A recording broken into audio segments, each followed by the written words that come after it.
What's up guys, Sean here, and today we're going to go over recently uncovered comments from Mayor Pete Buttigieg and the ridiculous reaction from the far left, and specifically the reaction from the Young Turks to these comments.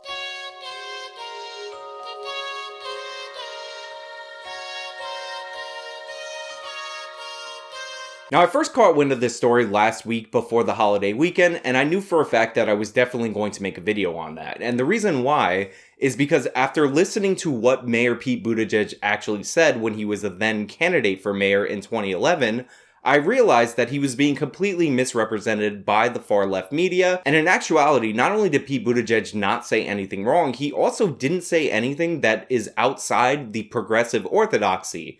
He was speaking to the idea that people in poor and poor minority neighborhoods need to see examples of people who succeeded with education so that they then themselves can believe in education and use that as a mechanism to lift themselves out of poverty. Now, while I originally intended to read a couple of articles related to Pete Buttigieg's comments, people who completely missed the point of what he was trying to say, people who were deliberately trying to misrepresent Pete Buttigieg because he's running for president, and a lot of people don't like that. They already have their own favorite candidates, so they're just trying to tear him down. That all changed when I saw a Lauren Chen video on this topic because she covered the Young Turks response, and the Young Turks, of course, captured everything that I think is wrong about this story and wrong about how the far left is reacting to Pete Buttigieg's comments because they're completely in the tank for Bernie Sanders and they have no qualms about smearing one of his opponents to benefit their candidate. Now, I will link that original video in the description box of this video below if you guys want to check it out. The greatest part of the population right now are people my age. And a lot of people my age don't have anything to do. And if they would just go and mentor, there'd be another inclusion in this whole thing. And you got especially because the kids need to see evidence that education is going to work for them, right? So you see a lot of parts of that's town part of the where, motivation. Yeah, because you're motivated because you believe that at the end of your educational process there's a reward, there's a stable life, there's a job, and there are a lot of kids, especially the lower income minority neighborhoods, who literally just haven't seen it work. There isn't somebody they know personally, and I think that's who testifies to the value of education. So yeah, to meet that person. You bet. They need to get that push from somebody other than if a family member isn't enthused about their educational history and lets them just throw their bag in the corner, like you said earlier, then things aren't going to happen. Okay, so that clip captures the general tone and tenor of the conversation. You have an old person talking with Pete Buttigieg, talking about how a lot of old people around have nothing really to do, and what they should do with their time is go and mentor people in poor and low-income areas. And Pete Buttigieg is talking about how people in those areas, the kids in those areas, need to see people who succeeded through education so that they can then pursue education and thus be successful. Now look how Anna took that. Yeah, where are the fathers? I mean, isn't that the problem, These households, these poor households just have either a parent missing or they're uneducated, and that's really the whole answer about income and wealth inequality in America. Okay, so where in that clip did Pete Buttigieg say anything close to what Anna Kasparian is talking about? Where did he even hint at the idea that he was interested in talking about the lack of black fathers in low-income areas in Indiana or in low-income areas across the country? If you didn't hear it either, you're not going crazy because it wasn't there. Anna just made that up to make what Pete Buttigieg is saying more about black people than it actually was. Yeah, where are the fathers? I mean, isn't that the problem? Now, even if Pete Buttigieg did say something about the lack of fathers in black communities in poor areas of Indiana or across the country, there wouldn't be anything wrong or anything racist about him bringing that up either. It has been proven time and time again that single motherhood is an excellent predictor of poverty across all communities, and single motherhood is ridiculously high, disproportionately high in African American communities across the United States of America, and that largely can explain a lot of the disparities that we see in those communities across America. But Anna, like many people on the far left, definitely don't want to have that conversation. They have no interest in addressing those issues, even though those issues are probably the most determinant factor for black people across this country. It's irritating. It gets more irritating every time I watch that. Yeah. And in one part of it, he mentions, education, stable life. I know a lot of people right now who have gone through the process of obtaining a higher education. They've even gone to get their graduate degrees after the fact. And their lives aren't very stable right now under this system. But yeah, this is such a non-point, it's ridiculous. If Anna didn't think that education was valuable and education helps you achieve a better life, then she wouldn't be advocating for free college for everybody across the country at the taxpayer's expense. Anna obviously does believe that, but what she's trying to do is muddle the issue by bringing up that some people who go out and get themselves an education and they get themselves educated in a subject that doesn't particularly pay well might have a lot of student loans and they might not feel very financially secure. And she's trying to imply that that in some way is equivalent or a wash with people who don't go out and get an education, who never graduate high school, who never pursue any type of college or trade school, and end up living in poverty. Those two things are not the same. People who go out and get themselves educated statistically do better than those who don't.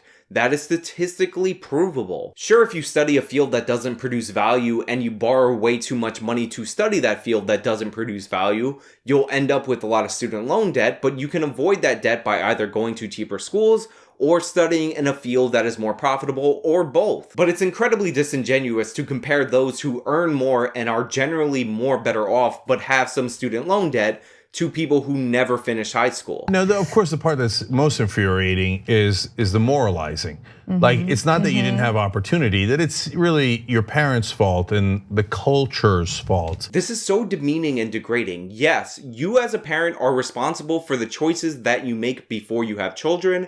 You are responsible for providing for your child. And if you are not providing an adequate environment for your child, that's your fault. That's not anybody's fault. That's not society's fault. That's not people who are doing the right thing's fault.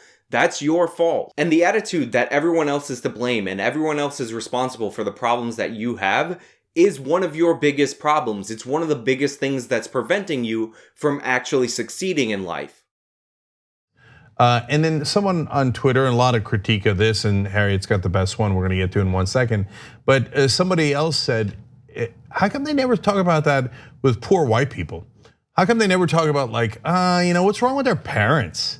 Why don't their parents show them the value of education, right? It's only reserved for poor black people. Then we're moralizing about how they have some sort of cultural problem as opposed to a funding problem. This is such a stupid and complete non-point. Yes, white people who don't value education, who don't instill a value of education in their children, are responsible for when their children don't value that education. They are handicapping their children. There are a ton of ethnic groups that classify as white in this country and they value education completely differently. And those who value education more and instill that value in their children more are better parents than those who don't. And I'm not talking as somebody who had a perfect upbringing. I grew up in a single parent household. And I also lived in a predominantly Asian neighborhood, which meant that the vast majority of my friends were Asian, and the vast majority of them lived in two-parent households. And not only that, my friends who weren't immigrants themselves were the children of immigrants, and their parents had that immigrant mentality. A lot of them owned their own small businesses, and they emphasize education like crazy in the household. Now, I love my mom, and don't get me wrong, she was college educated, and she always worked when I was growing up, but if I had to compare the mentality of my own household to that of my friends' households, they were better by far because they had a two-parent household. Usually one of them was operating a small business, and they definitely emphasized and instilled the value of education in their children. And the results for my friends who grew up in that environment completely speak for themselves. They all got themselves educated in high income earning business fields, and they all earned decent to pretty good to excellent livings, and they deserved everything, and the parents deserve a lot of credit. By contrast, I make my living yelling at people on the internet like I'm some kind of degenerate. Now, of course, the Young Turks say that the problem isn't really that related to people's home life. It's not related to people not believing that education is a good path forward for them. The real issue, the real problem, is the funding. And they give you the exact same explanation for why the solution to this problem is to throw money at the problem, just like the solution to every problem to a leftist seems to be to throw money at the problem. that you've been hearing over and over again about public schools since the dawn of time. As opposed to a funding problem. Yes. Now we're gonna show you what the real numbers are and you're gonna see exactly what we're talking about, that it's really a funding issue. The schools are funded through property taxes. And so if you're in a poor neighborhood where the property taxes are low or the revenue from property taxes is low, then your school is unlikely to get the same funding as a school in a wealthy area. Now look, this might sound really compelling to you. The reason that those schools are not as good as the schools in wealthier neighborhoods is because they are funded via property tax revenue, and since property is less valuable in those poor areas, they have less revenue to work with, thus the schools are less good. And the solution to that seems obvious. Just throw more money at the problem and that will solve everything. So look guys, on that stat alone, this conversation is over. So it's one thing to say, hey, listen, everybody's got the same opportunity, not results, but same opportunity. And well, one set of folks did not do as well, let's try to analyze what went wrong.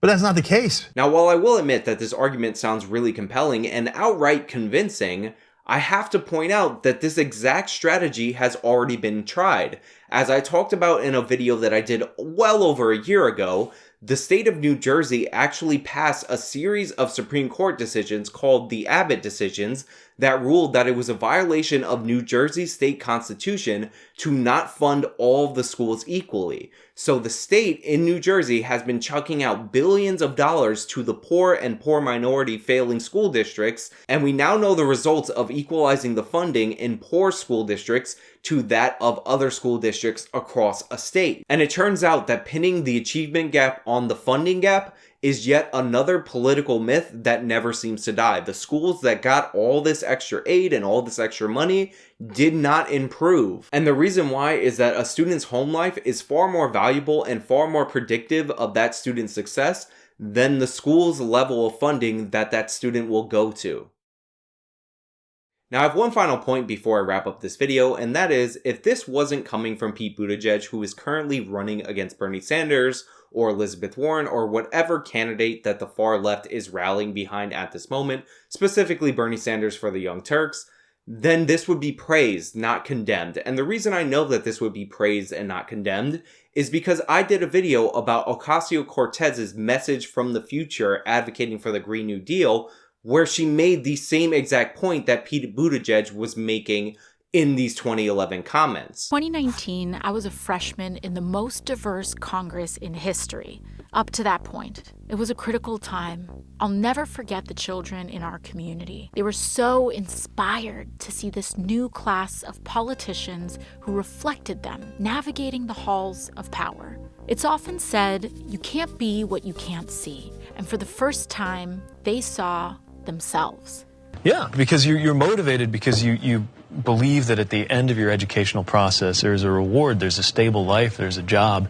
And there are a lot of kids, especially the lower income minority neighborhoods, who literally just haven't seen it work. There isn't somebody they know personally and I think that's who testifies to the value of education. So yeah. You can't be what you can't see. And there are a lot of kids, especially the lower income minority neighborhoods, who literally just haven't seen it work. They didn't condemn Ocasio-Cortez for pretending that she was some type of trailblazer for women minorities in Congress, even though there were many women minorities in Congress before her. But they have no problem with mercilessly attacking Pete Buttigieg for also saying you can't be what you can't see. And it's the job of people who have succeeded to volunteer their time to show people who are in dire straits that there is a path forward. I think it's nearly inarguable that what Ocasio-Cortez said in that video was far worse and way more untrue than what Pete Buttigieg says. But since Ocasio-Cortez is a darling of the far left that Pete Buttigieg isn't at this moment, she gets no criticism while Buttigieg gets savaged. But that's all I really have for you guys today. Let me know what you think about this in the comments down below. If you like this video, then please show me by leaving a like. You can subscribe for more content, follow me on all my social medias if you want to support me. Teespring, Patreon, Venmo, Subscribestar, PayPal. This has been me talking about TYT smearing Pete Buttigieg for nothing. Till next time.